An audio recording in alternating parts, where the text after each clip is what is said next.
에베소서 6장 1절부터 3절 말씀 우리 다 같이 한 목소리로 합독하도록 하겠습니다. 같이 읽겠습니다. 자녀들아, 주 안에서 너희 부모에게 순종하라. 이것이 옳으니라. 내 아버지와 어머니를 공경하라. 이것은 약속이 있는 첫 계명이니 이로써 내가 잘되고 땅에서 장수하리라. 아멘. 5월은 계절의 여왕이라고 그러죠. 정말 5월만큼 좋은 계절이 없는 것 같아요. 생명의 약동을 어디 가든지 볼 수가 있고 그 푸르름 속에 하나님의 사랑이 깃들어 있는 것 같은 참 아름다운 계절입니다. 또 이 5월을 가정의 달이라고 하는 것도 참 의미가 있고 좋은 것 같습니다. 이 세상 지구상에 있는 모든 나라 사람들이 가장 아름답게 생각하는 말 세 마디가 있죠. 하늘, 어머니, 가정. 참 언제 들어도 우리 마음에 아름답게 들려오는 단어입니다. 하늘, 엄마, 어머니, 가정. 그래서 우리 또 특별히 올 첫 주일은 우리 교회역에 따라서 어린이 주일로 지키고 또 올 5일은 우리나라가 함께 지키는 어린이날이고 올 8일이 어버이날인데 둘째 주일이 되어서 또 어버이 주일로 함께 지키고 15일은 청소년의 날로 지키고 21일은 부부의 날이고 하여튼 5월 전체가 가정과 연계된 가정의 달입니다. 오늘 우리 교회가 지키는 교회역에 따라서 어버이 주일인데 우리 모두 어버이에 대한 성경적 의미를 함께 살피며 은혜 받으시다. 정말 감사합니다. 어버이는 누구인가? 하나님께서 정해주신 각자의 부모입니다. 하나님께서 정해주신 창세기 4장 1절에 이렇게 말씀하시죠. 아담이 그의 아내 하와와 동침하매 하와가 임신하여 가인을 낳고 이르되 내가 여호와로 말미암아 등남하였다 하더라라고 했습니다. 여기서 우리 한 가지 귀한 진리를 깨닫게 되는데 아담과 하와가 하나님께서 창조하신 사람, 인생이며 그들 사이에서 태어난 자녀가 여호와 하나님으로 말미암았다는 말씀입니다. 사실입니다. 무슨 말입니까? 가인에게 있어 또는 그의 동생 아벨에게 있어 아버지가 되고 어머니가 된 아담과 하와는 전적으로 하나님의 주권적 역사에 의한 작정에 의한 것이라는 의미입니다. 이 말을 좀 더 구체적으로 설명하면 누구의 아버지가 되고 누구의 어머니가 되는 것이 자기들의 뜻이 아니며 그 아버지와 그 어머니의 자녀가 되는 것이 또한 자신들의 계획이나 뜻이 아니라는 사실입니다. 하나님께서 정한 것이라는 의미입니다. 아브라함과 믿음의 조상 아브라함과 그의 아내 사라가 이삭을 낳은 것이 전적으로 하나님의 의지였음을 창세기 21장에서 발견할 수 있고 모세의 출생 역시 그와 같습니다. 아니 족장시대 모든 가정들에 태어난 자녀들이 하나님의 섭리와 작정과 경륜 속에서 태어났음을 말씀하고 있습니다. 여러분, 어버이는 하나님이 내신 우리들의 부모입니다. 바울이 로마서 11장 36절에서 이렇게 말씀하죠. 만물이 주에게서 나오고 주로 말미암고 주에게로 돌아갑니다. 우리의 생명의 근원은 하나님이십니다. 그런데 우리를 이 땅에 보내실 때는 하나님께서 정해놓으신 아버지와 어머니라고 하는 사람을 통해서 보내십니다. 다른 말로 하면 어버이는 하나님께서 정해놓으신 우리 각자의 생명의 전달자요 매개체란 말입니다. 여러분, 다시 한번 오늘 이 어버이 주일에 어버이는 하나님께서 내신 우리의 부모입니다. 이 세상 어느 누가 자기의 임의대로 부모를 선택할 수 있으며 어떤 부모가 자기 임의로 자식을 낳을 수 있습니까? 그러므로 여러분, 어버이의 권위는 신적 권위입니다. 무너뜨릴 수 없는 하늘의 권위입니다. 이 권위에 도전하거나 이것을 무너뜨리려 하면 여러분 큰 혼란과 무서운 파괴가 임할 수밖에 없습니다. 이유는 그것이 하나님의 창조 질서요 생명 질서이기 때문입니다. 믿으시는 여러분 되기를 축복합니다. 다시 한번 오늘 어버이 주일에 명심하십시오. 어버이는 하나님이 각자에게 정해주신 아버지요 어머니입니다. 그러므로 어버이에 대한 우리의 태도는 그분들을 우리의 아버지와 어머니로 정해주신 하나님께 대한 태도가 되는 것입니다. 여러분들이요, 이 사실을 명심하십시오. 어버이가 누굽니까? 하나님께서 정해주신 부모입니다. 어버이가 누구입니까? 온갖 희생과 사랑을 자녀들에게, 우리에게 주신 분들입니다. 여러분, 이 세상에서 하나님 사랑 말고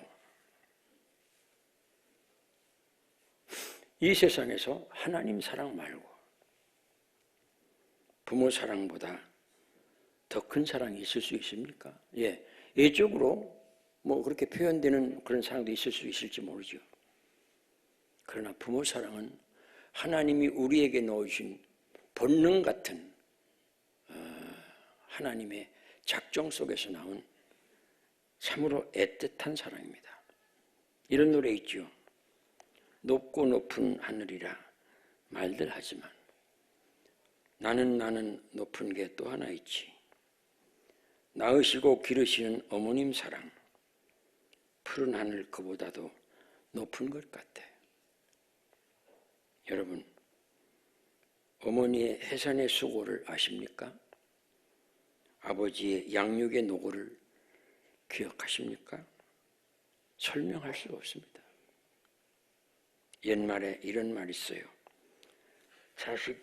자식 입에 밥 들어가는 것보다 더 좋은 것이 없다. 자식 잘 되는 것이 부모에게 있어 왜 그리 큰 기쁨인지, 왜 그리 큰 만족인지, 왜 그리 큰 행복인지 부모만 압니다. 여러분, 사람은요, 사랑의 대상끼리도 질투를 유발하는 경우가 있습니다. 아내를 높이면 남편이 아내만 못하구만. 남편의 마음이 편치 못하고 남편을 칭찬하면 아내가 마음이 그렇게 유쾌하지 않는 경우가 있습니다. 동생을 칭찬하면 형의 마음이 그리 썩 좋아지지 않습니다. 그러므로 사촌이 눈을 사면 배가 아픈 것이 맞는 말입니다. 그러나 여러분, 자식에 대해서는 다릅니다. 아들이 아버지보다 훨씬 낫구만. 더 잘생겼네, 더 훌륭하네. 거기에 시험 드는 아버지 없습니다. 딸이 엄마보다 참 멋있네, 참 예쁘네. 그 말에 엄마가 분노하는 어머니 없습니다. 여러분, 자식에 대한 사랑은 절대적입니다. 질투가 없고 시기가 일어나지 않은 순수한 사랑입니다. 우리는 부모로부터 이 사랑을 먹고 자랐습니다. 부모의 사랑에는 놀라운 자기 희생이 그러므로 언제나 담겨 있습니다. 주고 또 주고, 그래도 또 주고 싶은 것이 부모의 사랑입니다. 그래서 시집간 딸을 가리켜 예쁜 도둑이니 혹은 귀여운 도둑이니 라고 하는 말로 언제든지 와서 무엇을 가지고 와도 좋은 거예요. 부모의 사랑은 끝이 없습니다. 한이 없습니다. 이 사랑 먹고 우리가 여기에 있는 것입니다. 여러분, 부모님의 그 사랑 때문에, 부모님의 그 희생 때문에 오늘 여러분이 여기에 앉아 있는 것을 아셔야 합니다. 그건 모르면 나쁜 사람입니다. 부모는 자식이 아프면 대신 아파주기를, 내가 대신 아팠으면, 부모만이 할 수 있는 말입니다. 부모만이 가진 진정한 사랑의 표현입니다. 내가 대신 아팠으면, 구약 성경에서 자식에 대한 희생적 사랑을 잘 보여준 사람이 있습니다. 다윗 왕입니다. 그가 왕으로 있을 때입니다. 그의 셋째 아들 압살롬이 반란을 일으켜 왕 아버지 다윗을 쫓아냅니다. 아버지 다윗은 이런 못된 아들과 대적하지 않고 왕궁을 떠나 피란길에 오릅니다. 그런데 도망다니는 아들은 끝까지 추격해서 죽이려 합니다. 그런데 하나님은 패역한 아들 압살롬을 요압의 손에 의하여 죽게 하십니다. 그 못된 패역한 아들의 사망 소식에 접한 아버지 다윗은 이렇게 울부짖습니다. 내 아들 압살롬아, 내 아들 압살롬아, 내가 너를 대신하여 죽었으면, 압살롬 내 아들아, 내 아들 압살롬아. 여러분, 이것이 부모의 마음입니다. 이것이 어버이의 사랑입니다. 그렇게 패역한 아들이 죽었을 때 고소하게 느껴지지 않는 것, 부모가 가진 사랑의 본능입니다. 1970년대 우리나라가 참으로 가난할 때, 70년대 초반 가난할 때, 그때는 여러분 쌀밥에 고깃국 먹는 것이 지금 북한 사람이 바라는 것처럼 그랬을 때요. 농번기가 돼가지고 분에 있던 아들이 홀로 남의 집 소작을 하시는 어머님 도와드리려고 휴가를 나왔습니다. 열심히 일합니다. 아침부터 저녁까지 휴가 다 그냥 땀 흘려 일합니다. 떠나는 날입니다. 어머니가 쌀밥과 고깃국을 끓였습니다. 너무 맛있고 너무 좋죠. 이 아들이 쌀밥과 고깃국 앞에서 엄마하고 마주 앉았습니다. 엄마, 이거 어디서 났어? 참 맛있다. 그래, 많이 먹어, 어여 먹어. 근데 엄마가 앞에 앉았는데 수건을 쓰고 앉아있는 거예요. 앉아서 밥을 잤어요. 아유, 왜 더운데 수건을 쓰셨어요? 이거 벗으세요.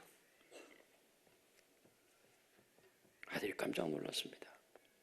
어머님 머리가 하나도 없습니다. 엄마, 이거 왜 그래? 왜 엄마 머리 없어? 엄마 머리 어디 갔어? 엄마가 말하지 않을 수 없습니다. 네가 휴가 나왔다가 귀대하는데 엄마가 아무리 힘을 쓰고 노력해도 쌀밥 한 그릇에 고깃국을 끓일 수 없어서 내가 이 머리를 팔아 이것을 준비했단다. 엄마와 아들이 끌어안고 한없이 웁니다. 이 소식이 부대까지 전해져서 부대에서 이 가정을 많이 도왔다고 하는 실화의 글을 읽은 일이 있습니다. 여러분, 성도 여러분, 이런 노래 있지요. 나실 때 괴로움 다 잊으시고 기를 때 밤낮으로 애쓰는 마음, 진자리 마른 자리 갈아 누시며 손발이 다닳도록 고생하셨네. 그것이 우리 부모의 모습입니다. 하늘 아래 그 무엇이 넓다 하리요. 어머님의 사랑이 가히 없소라. 어려서 안고 업고 올려주시며 자라서는 문기되어 기다리는 마음, 다칠까 그릇될까 자식 생각에 고우시던 이마에 주름이 가득. 그렇죠. 우리 부모의 모습이죠. 부모의 삶이었죠. 우리가 이 사랑받고 살았습니다. 여러분, 어버이가 누굽니까? 온갖 희생과 사랑을 아낌없이 자식에게 주시는 분입니다. 어버이가 누굽니까? 공경의 대상이요, 효도의 대상입니다. 어버이, 즉 부모가 하나님께서 각자에게 정해주신 생명의 전달자요, 모든 희생과 사랑을 아낌없이 주신 분이라면 세상의 누구보다도 높이고 받들어야 할 뿐입니다. 즉 어버이는 공경의 대상이요 효도의 대상입니다. 그래서 오늘 본문 1절과 2절이 말씀합니다. 자녀들아, 주 안에서 너희 부모에게 순종하라. 이것이 옳으니라. 네 아버지와 어머니를 공경하라. 이것은 약속 있는 첫 계명이니 라고 하였습니다. 부모 공경, 즉 효도를 1절에서는 이것이 옳으니라. This is right. 맞다 이겁니다. 2절에서는 첫 계명이라고 했습니다. 이것이 옳으니라. 하나님의 경륜으로 보았을 때, 하나님의 성품으로 보았을 때, 하나님의 공의로 보았을 때, 하나님의 율법으로 보았을 때, 하나님의 언약으로 보았을 때 효도가 맞다 이겁니다. 옳으니라. 부모 공경과 효도는 마땅한 것이다. 맞다 이겁니다. This is right. For this is right. 맞다 이겁니다. 잠언서 6장 20절에 내 아들아, 내 아비의 명령을 지키며 내 어미의 법을 떠나지 말라. 명령을 지키고 법을 떠나지 말라. 무슨 말이에요? 하나님은 부모를 이 세상의 가정이라고 하는 영역에서 어른으로 혹은 대표자로 세웠음을 알 수 있습니다. 그 하나님은 그 영역의 질서 유지와 그 영역의 효과적 열매를 위하여 세워주신 대표자가 부모라 이겁니다. 그러므로 자녀는 부모에게 순종해야 합니다. 이것이 옳으니라. 그런데 이 순종은 주 안에서의 순종입니다. 왜? 인간이 타락한 존재니까. 여러분, 타락한 인간이 어떻게 변할지 모르거든요. 어떻게 명령할지 모르거든요. 그래서 어떤 주일학교에서 그 선생님이 아이들을 가르치면서 하나님은 여러분이 아버지와 같은 분이야. 아버지로 생각하면 돼. 그런데 어린아이가 하나가 교회를 안 나옵니다. 왜? 그 아버지는 노상술에 취해서 어머니 두들겨 패고 가정을 엉망진창으로 만드니까 우리 아버지 같은 분이 하나님이라고, 하나님이 우리 아버지라고 교회 안 나간다. 그러므로 주 안에서 순종하는 겁니다. 첫 계명이란 말, 즉 부모 공경, 효도는 첫 계명, 무슨 말이에요? 중심 계명이란 말이에요. 또는 첫 계명, 첫이라고 쓸 때는 큰 계명이란 말이에요. 아주 중요한 계명이란 말이에요. 어버이가 하나님이 세우신 우리의 어른이요, 생명의 전달자이며 모든 희생과 사랑을 주신 분이라면 세상의 누구보다도 높이고 받들어야 합니다. 다른 말로 하면 효를 다해야 합니다. 첫 계명, 지상 계명이 아니란 말이에요. 하늘의 계명이란 말이에요. 그 계명이 효를 완성하는 계명이란 말이에요. 첫 계명, 효의 완성 계명이란 말이에요. 절대 계명이란 말이에요. 그래서 예수님이 우리에게 본을 보이셨습니다. 예루살렘에서 나사렛에 오셨을 때 누가복음 2장 51절에 보니까 예수님은 하나님이신데, 천지를 창조하신 전능하신 하나님이신데,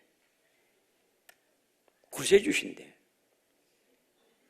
여러분 그 부모에게 순종하여 받드시더라 그랬어요. 여러분이 떨리는 말입니다. 예수님이 순종하여 받드시더라, 육신의 부모에게. 그리고 십자가에 달리셔서 인생이 맛볼 수 있는, 아니 체험할 수 있는 가장 큰 고통과 아픔과 큰 시련 속에서 마지막 예수님이 하신 말씀 중에 하나가 어머니에 대한 효도입니다. 성경은요, 참으로 많은 영역에서 부모에게 효도할 것을, 부모를 공경할 것을 명령하고 있습니다. 그래서 첫 계명입니다.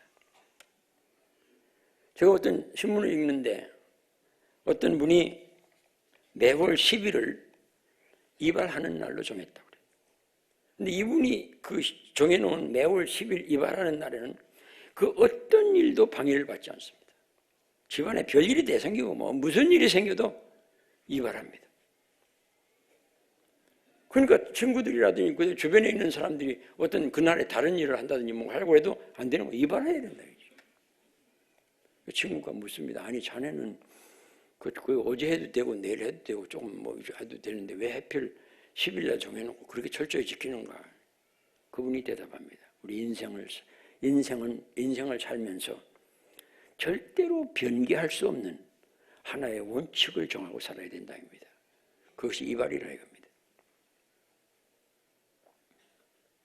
여러분, 저는 은퇴하고서 여러 교회를 집회라든지 다른 일로 돌아보면서 한국 교회가 10계명을 철저히 외우고 실천해야 되었구나. 한국 교회가 이 10계명에 대한 소홀함 때문에 얼마나 많은 경우에 여러분 목사도 장로도 집사도 권사도 죄악에 빠집니다. 저는 여러 해 전 미국에서 제 아들이 다니는 대학교 총장을 만나가지고 그분이 점심을 대접한다고 그래요. 그래서 그 차를 타고 가는데 이게 산 옆을 이렇게 지나는데 큰 바위가 있는 거예요. 나보고 저 목사님 레버렌드 초 오른쪽을 보라입니다. 보니 큰 바위가 있어요. 무슨 글자가 있어요. 언제 지나가니까 모르겠어요. 저게 뭐냐 하면 히브리 말로 쓰여진 10계명이라 이겁니다. 왜 그게 여기 있느냐 이겁니다. 그 10계명 안쪽에 히브리인들, 유대인들이 사는 마을이 있다 이겁니다. 이 지역에서 제일 잘 살고 치안이 제일 잘 됐고 학군이 최고인 마을이 있다 입니다. 히브리인들은, 유대인들은 어디에 갖다 놔도 10계명을 따라 사는구나. 그때 저 굉장히 충격받았어요. 근데 우리 교회 와서 그때 간직한 것 같아요. 하나님께서 부모 공경이라는, 물론 다른 계명도 포함된다. 계명이라는 이 말씀을 주실 때, 부모 공경이라는 계명을 주실 때, 여러분 친히 하나님이 우레와 번개와 내성과 지진과 빛으로 오셨습니다. 그리고 그 어느 것도 한 번도 하나님이 전무후무하게 하신 하나가 있습니다. 친히 돌판에 쓰셨습니다. 그것이 10계명입니다. 고로 저는 이 10계명은 만고불변의 진리라고 생각합니다. 왜 이렇게 하나님은 어마어마한 모습으로 오셔서 친히 쓰셨을까? 그 계명이 영원한 것이며 그 계명이 우리를 살게 하는 것이며 그 계명이 얼마나 소중한가를 깨닫게 하는 배경이라고 할 수 있습니다. 성도 여러분들이요, 부모 공경은, 즉 효도는 하나님께서 인간사에 세우신 영원한 법칙입니다. 믿으시기를 주의 이름으로 축원합니다. 갑자기 여러분들이 굉장히 이렇게 다운돼 있어요. 왜 그런지 모르겠어요. 아멘도 안 하고 그냥. 아니, 아까 찬양하는데 나는 부족하여도 영접하실 터인지 하는데 눈물이 콱 쏟아지는 거예요. 나는 부족하여도 주님이 날 영접하신다. 기차는요, 레일을 달려야 되는 거예요. 넓다고 좋다고 레일 밖으로 나가면 고철이 되는 겁니다. 하나님이 우리를 창조하신 후에 계명을 주셨습니다. 그것이 우리가 이 세상을 사는데 우리 앞에 놓여진 선입니다. 레일입니다. 이걸 따라가야 됩니다. 기독교는 효도를 신본주의 원리에서 가르칩니다. 공자가 가르친, 유교에서 가르친 효도가 여러분 참 위대합니다. 그러나 절대로 그 어떤 효도도 그들이 가르치는 그 유교에서 가르치는, 공자가 가르친 그 어떤 효도도 하나님에게는 미치지 않습니다. 여러분, 성경은 말씀하시죠. 보이는 형제를 사랑하지 않는데 보이지 않는 하나님을 사랑할 수 있느냐입니다. 보이는 부모를 공경하지 않는데 보이지 않는 하나님을 공경할 수 있느냐입니다. 보이는 하나님께로 나오게 하기 위하여, 보이지 않는 하나님을 진심으로 믿게 하기 위하여, 진심으로 그에게 효성을 바치게 하기 위하여 우리에게 우리의 대표자 되시는, 어른 되시는 부모를 주셨다 입니다. 어버이가 누굽니까? 공경의 대상, 효도의 대상입니다. 그렇기 때문에 효도하는 자에게는 하나님이 축복을 약속하셨어요. 3절에 내가 잘되고 땅에서 장수하리라. 내가 잘되고 땅에서 장수하리라. 인간이 가지고 있는 본능 같은 욕구가 부모 효도 후에 나타나는 축복으로 설명됩니다. 우리 인간이 가지고 있는 수부, 강령, 효도, 고정령 같은 근본적 욕구가 부모에게 효도할 때 하나님이 주시마 약속한 약속입니다. 그 약속을 성경에서는 이삭, 요셉, 그 외에 수많은 사람들, 특별히 룻, 모압 여인입니다. 여러분, 이방 여인입니다. 어떻게 성경이 그 여인의 이름으로 쓰여집니까?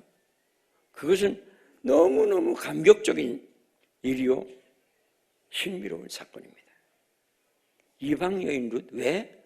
효도 때문에. 우리가 이 사실을 기억해야 돼요. 어제 그저께인가 신문에, 조선일보에도 대서특필했고, 우리 국민일보에도 대서특필했어요. 인천 순복음교회 최정규 목사님이 국민훈장을 받는다입니다. 그런데 내가 주의깊게 읽어봤어요.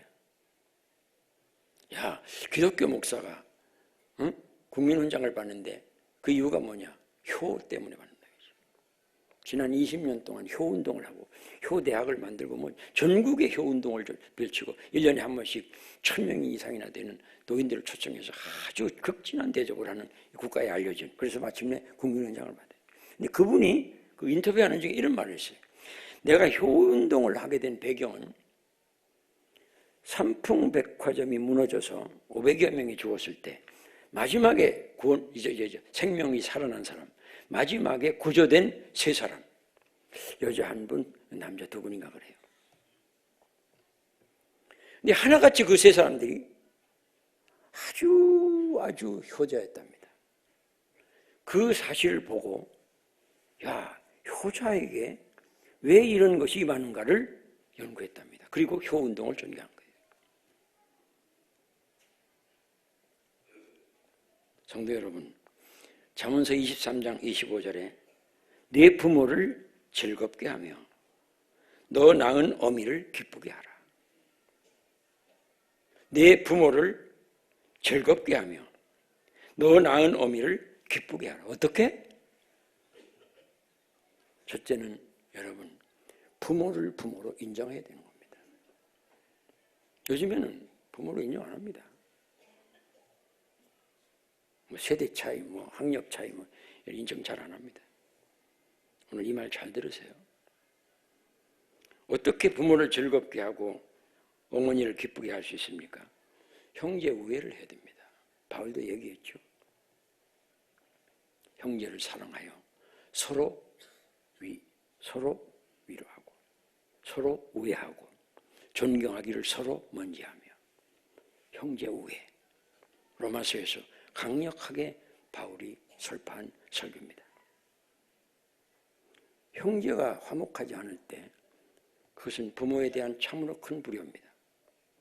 그만큼 큰 고통이 부모에게 없기 때문입니다. 그 다음에 어떻게 부모를 즐겁게 하고 어머니를 기쁘게 합니까? 자신이 잘 되는 겁니다. 자신이 잘 되는 겁니다. 자신이 잘 되는 게 뭡니까? 여러분, 내가 잘 되는 게 뭡니까? 예수 잘 믿는 겁니다. 주님 아멘 안 하기로 작정한 것 같습니다.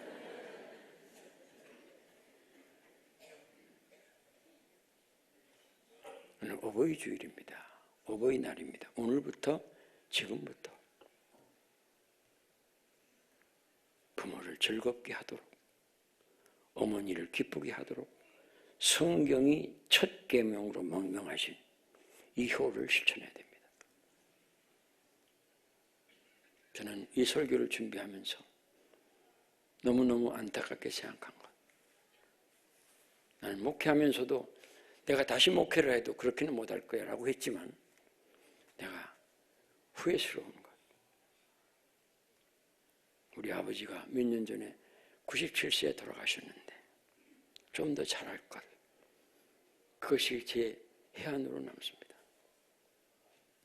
이런 한시가 있죠. 나무가 고요하고자 하나 바람이 그치지 않고 자식이 효도하고자 하나 어버이는 기다리지 않는다. 우리나라 어떤 시인 정철이 시인이 있었습니까? 어버이 살아실제 섬기기 다하여라. 지나간 후면 애달다 의하리. 일생에 고쳐 못할 일이 이뿐인가 하노라. 천둥같이 세상에 별일이 다 생겨도 만고불변의 진리, 하나님이 우리에게 계명으로 주신 옳은 일, 첫 계명, 이것을 실천하심으로 우리 하나님이 약속하신 땅에서 잘되고 장수하시는 축복을 받으시는 우리 온 성도가 되시기를 주의 이름으로 축복합니다.